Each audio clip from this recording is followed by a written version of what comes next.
Assalamualaikum warahmatullahi wabarakatuh. Apa kabar yang semuanya? Selalu sehat ya dan juga diberikan kelancaran dalam semua aktivitasnya setiap hari. Teman-teman, setelah sidang yang sangat panas menegangkan di mana ini jaksa memutar rekaman suara perintah Hasto Kristianto kepada Harun Masiku untuk merendam melalui HP pribadinya, kali ini kuasa hukum Hasto Kristianto rupanya malah teman-teman membantah bahwa itu adalah suara Hasto atau perintah dari Hasto. Padahal jaksa KPK teman-teman telah menyebutkan, telah menampilkan, memutar rekaman tersebut secara publik dan rekan-rekan juga bisa mendengarkan secara langsung. Tapi ya memang mungkin karena pengacara ini dibayar dan takut kalau mungkin misalnya kalau kalah kasusnya, ya kalau misalnya kasus ini kalah teman-teman, para pengacara Hasto Kristianto tentu nggak akan dapat bonus besar yang sudah dijanjikan Hasto Kristianto sampai para kuasa hukum Hasto ini rela teman-teman membela mati-matian Hasto Kristianto. Oke, tanpa panjang lebar, mari kita simak dulu saja bagaimana ini komentar keberatan para pengacara Hasto, bantahan-bantahan pengacara-pengacara Hasto, kuasa hukum Hasto, terkait sidang yang baru saja kita tonton di video sebelumnya. Yuk teman-teman, kita simak video selengkapnya. Yang mulia, yang pertama keberatan dengan keterangan ahli karena keterangannya rancu terkait ilustrasi sebagai latar belakang dan dasar analisa konteks. Ada 3, langsung. Yang kedua,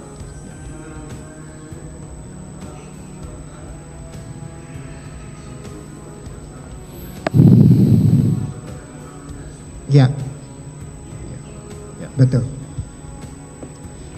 Yang kedua, keberatan dengan keterangan saksi bahwa Bapak sebagai pihak ketiga dalam komunikasi antara Nur Hasan dan Harun Masiku itu adalah Hasto Kristianto karena dipengaruhi pendapat saksi ahli, dipengaruhi oleh ilustrasi dari penyidik.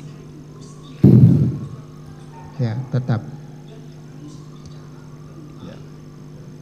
Yang ketiga, sebagai ahli seharusnya bersikap netral dan melihat konteks dengan melakukan pemeriksaan terhadap keterangan-keterangan yang lain untuk mendukung konteks yang disampaikan oleh pihak-pihak terkait termasuk dalam persidangan yang terbuka untuk umum.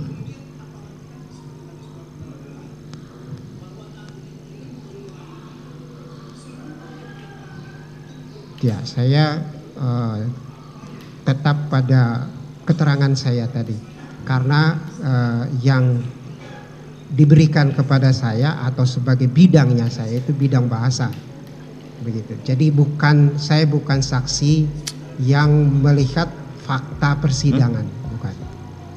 Iya. Ya. Ya. Karena adalah keberatan bahwa yang dimaksudkan yang itu saja itu ditafsirkan sebagai handphone. Ya, masih sesuai dengan pendapat saya. Dan selanjutnya keberatan bahwa dikatakan SS itu menggambarkan tempat tinggal saya dan rumah singgah, padahal itu adalah rumah aspirasi. Semua bisa tinggal di sana. Terima kasih. Saya mengikuti keterangan yang disampaikan oleh penyidik. Ya. Ya. Langsung jalan ya. Saudara-saudara, sampai malam ini kita mendengarkan keterangan seorang ahli bahasa. Ya. Tetapi sayangnya dia hanya melihat apapun itu dari konteks bahasa yang dia pahami. Ya. Dia tidak mau melihat dari konteks hukum, terutama berkaitan dengan surat dakwaan, yaitu dalam konteks suap menyuap. Begitu juga dengan konteks dari perbuatan menghalang-halangi penyidikan. Nah, ini yang kita sesalkan sebenarnya. Ketika seorang ahli bahasa menerangkan satu frase, konteksnya itu mesti harus dengan surat dakwaan dan harus bicara tentang pasal dari yang didakwakan. Bukan cuma ngomong aja menurut pengetahuan dia. Karena apa yang kehadiran dia itu adalah untuk menerangkan konteks pembicaraan ini kalau dikaitkan dengan surat dakwaan, benar atau tidak? Ya.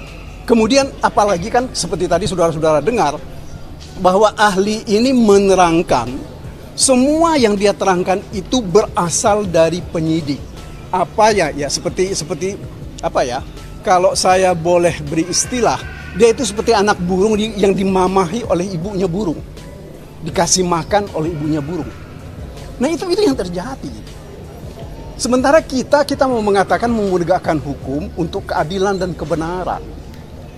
Bagaimana dia bisa menyebut konteks satu perbuatan dihubungkan dengan ketentuan undang-undang kalau dia sendiri tidak pernah membaca undang-undang yang hendak digunakan untuk menjerat orang? Ya. Tadi saya kira cukup jelas pertanyaan-pertanyaan kita. Bagaimana dia hanya bolak-balik ini menurut persepsinya dia tentang bahasa yang dia gunakan. Jadi tidak betul-betul tidak ada hubungannya dengan surat dakwaan. Bahkan tadi kalau saudara-saudara dengar mengenai soal uang, konteks uang itu saja dia tidak berani menjelaskannya apa hubungannya. Ada 600, ada 400, kemudian ada 850. Hanya sampai pada titik itu dia menerangkannya. Sementara sebenarnya yang kita harapkan dia itu menerangkan bahwa uang ini ada hubungannya dengan suap ke Wahyu atau tidak. Kan ini kan sebenarnya yang kita harapkan. Apakah dari percakapannya antara Doni dan Saipul misalnya, apakah itu memang diketahui oleh Mas Hastro upaya suapnya? Ya kan ini kan yang dia menghindar terus dari pembicaraan tentang itu. Ya. Saya kira ini sesuatu yang sangat salah di dalam hal menghadirkan ahli. Ya. Ahli itu seharusnya kan kalau menurut ketentuan KUHP kita adalah untuk membuat terang perkara. Ya. Terang perkara itu apa? Konteksnya dengan surat dakwaan, konteksnya perbuatan-perbuatan orang ini dan keterangan-keterangan saksi. Nah itu kan yang mesti dibicarakan dan disampaikan oleh dia sebagai ahli bahasa. Tetapi ini ternyata tidak. Ya. Jadi buat saya, ya, dia itu tidak menjelaskan apapun, ya, terkait dengan pembuktian surat dakwaan, terutama berkaitan dengan perbuatan obstruction of justice maupun juga perbuatan suap menyuap. Itu yang penting ya. Kemudian satu hal lagi ya, tadi saya secara sengaja dengan kesepakatan kami bahwa kami penasehat hukum hendak menjadikan diri kami sebagai saksi di persidangan ini. Ya. Kenapa? Karena kami ingin mengikuti ya kegiatan yang dilakukan di dalam persidangan yang lalu, di mana penyidik menjadi saksi, penyelidik menjadi saksi, dan penyidik dan penyelidik menjadi ahli. Kenapa tidak kami diperkenankan sebagai penasehat hukum untuk juga menjadi saksi dalam perkara ini? Sebab saya mengikuti perkara ini dari tahun 2019. Ya, begitu banyak catatan yang saya baca mengenai persoalan ini. Makanya seperti saya sampaikan tadi, salah satu di antaranya yang tidak pernah jelas dan terang adalah surat perintah penyelidikan. Ya, ini harus kita curigai bahwa ini ada permainan terkait dengan surat perintah penyelidikan ini. Bagaimana mungkin surat perintah penyelidikan itu ditandatangani oleh Agus Raharjo pada tanggal 20 Desember ketika pada saat yang sama mereka itu serah terima jabatan. Ya. Itu satu. Kemudian yang kedua, mengenai kejadian apa yang mereka sebut kejadian penghalangan penyelidikan di PT IKA. Kami punya informasi yang lebih dari itu. Salah satu informasinya yang penting adalah petugas di PT IKA itu kenapa bertanya kepada orang yang berada di dalam mobil. Karena kebetulan dalam keadaan mobil hidup, yang dilihat ada seorang perempuan dan laki-laki, ditanya kalian mau apa di sini? Mereka bilang kami IO. Artinya kan ada kegiatan di situ, padahal di situ tidak ada kegiatan. Nah, sementara besok paginya itu ada wakil presiden yang akan melakukan olahraga di situ. Ya, ini kan tidak pernah diungkap di dalam persidangan. Sehingga apa yang kita harapkan sebenarnya, kalau saya sih terus terang, saya berharap bahwa banyak hal yang kita bisa ungkap. Ya, kalau misalnya betul-betul saya diizinkan menjadi saksi dalam perkara ini. Hal lain lagi misalnya, saya nggak tahu saudara-saudara apakah mengikutinya atau tidak. Ya, yang penting juga dari perkara ini ada satu perubahan keterangan dari Saiful, ya, terkait dengan uang dan lain-lain. Kalau saudara-saudara mau tahu, pada saya lupa tanggalnya, Juni 2024, istrinya Saiful itu ketika dilakukan penggeledahan di rumahnya ditemukan 2 pucuk pistol senjata api dengan amunisinya. Nah, ini yang kita dengar, ini dibarter. Ya, kalau dia mau menerangkan bahwa ada keterlibatannya Mas Hasto, maka perkara itu nggak dilanjutkan dan kita nggak pernah dengar perkara itu jalan. Ya, nah ini yang juga perlu kami sampaikan. Yang lain lagi adalah bagaimana Mas Hasto ketika dihubungi oleh pejabat tertentu pada Desember tahun lalu, tanggal 13 Desember kalau saya tidak keliru, yang permintaannya itu adalah tidak boleh memecat Jokowi, Mas Hasto harus berhenti dari jabatan sebagai sekjen dalam waktu 1 kali 24 jam, kalau tidak dia akan menjadi tersangka. Nah, beberapa hari kemudian memang terbukti kan, ketika sesudah Jokowi dipecat, ya, ada laporan penyelidikan baru LPTK yang dibuat oleh KPK. Kemudian 4 hari kemudian kalau saya tidak keliru, Mas Hasto itu jadi tersangka, yaitu ketika tanggal 24 Desember, ya, dan seterusnya. Nah, ini hal yang menurut hemat kami itu penting untuk diketahui. Yang lain lagi adalah ketika kami meminta kepada penuntut umum, penyidik ketika itu, agar supaya diberi kewenangan untuk menghadirkan saksi menguntungkan. Akan tetapi ketika ketika Mas Hasto di BAP pada hari terakhir itu, kami masih katakan belum hari ini kami mengajukan, tetapi besoknya kami ajukan surat agar supaya diberi kesempatan menghadirkan saksi menguntungkan dan juga menghadirkan ahli. Apa yang terjadi?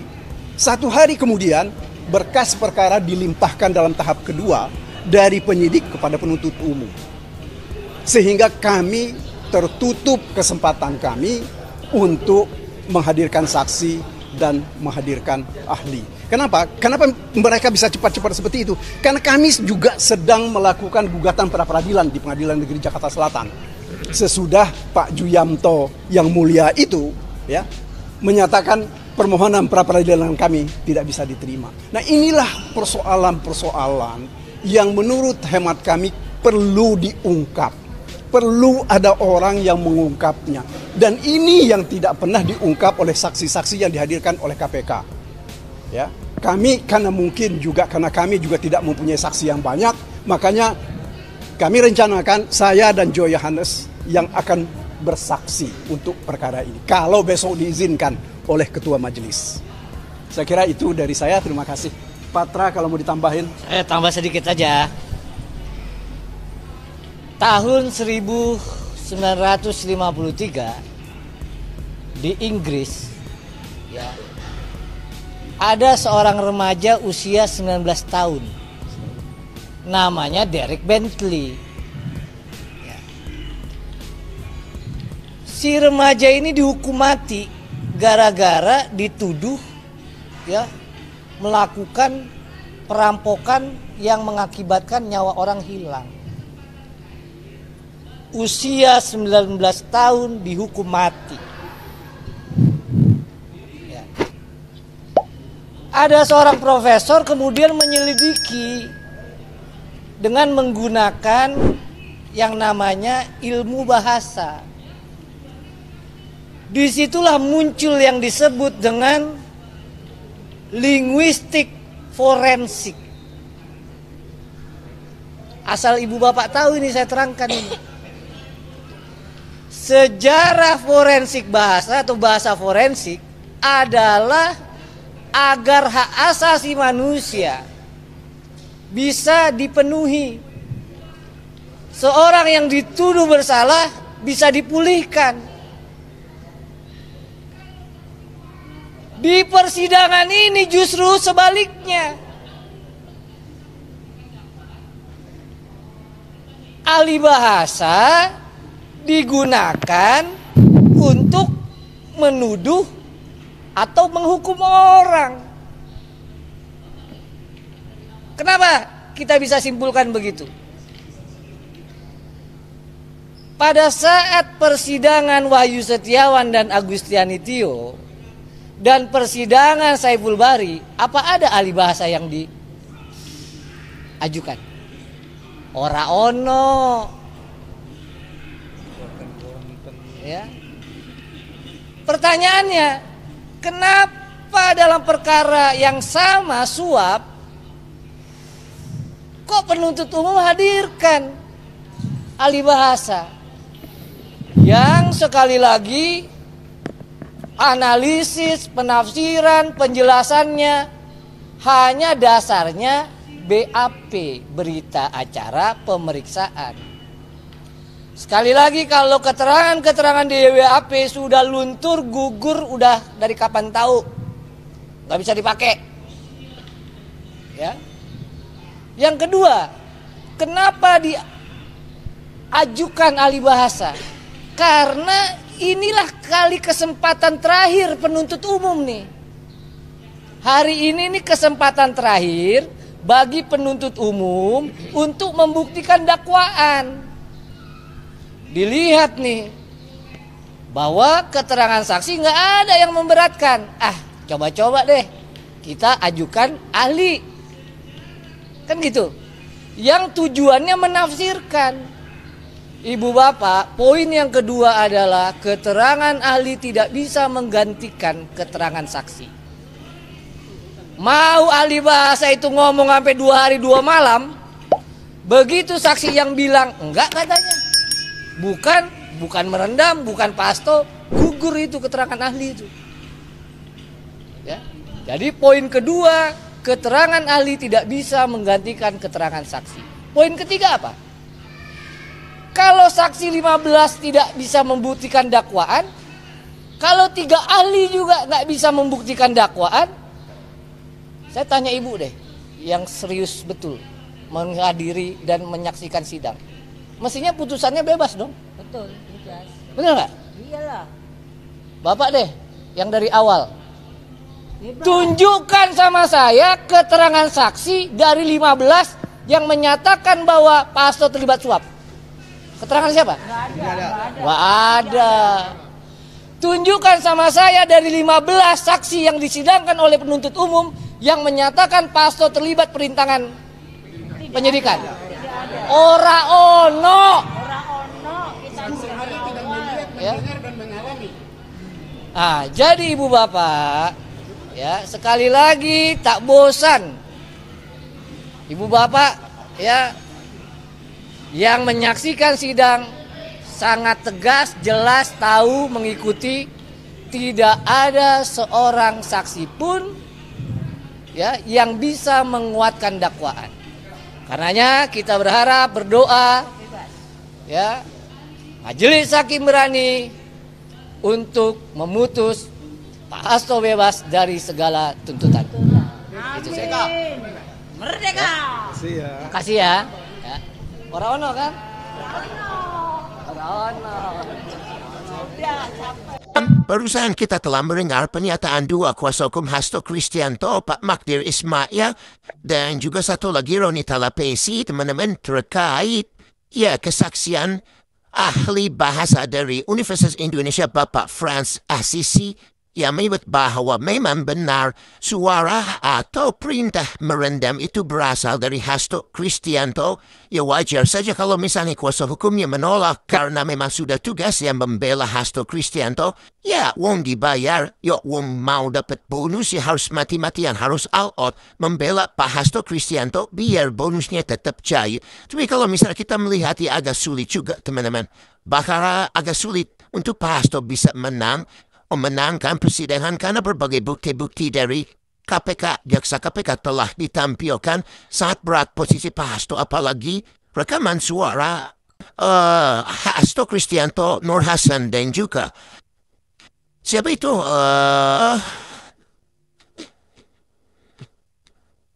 Dan juga Harun Masiku sudah didapatkan sudah diputar di depan hakim. Jadi kalau misalnya ini kata pengacara yang menentukan itu bukan saksi ahli teman-teman. Bukan saksi tapi yang menentukan adalah hakim. Kita kembalikan kepada hakim apakah hakim akan memutuskan vonis Hasto atau tidak.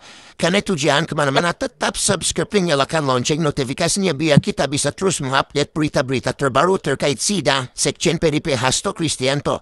Mungkin cukup informasi kita. Terima kasih. Assalamualaikum warahmatullahi wabarakatuh.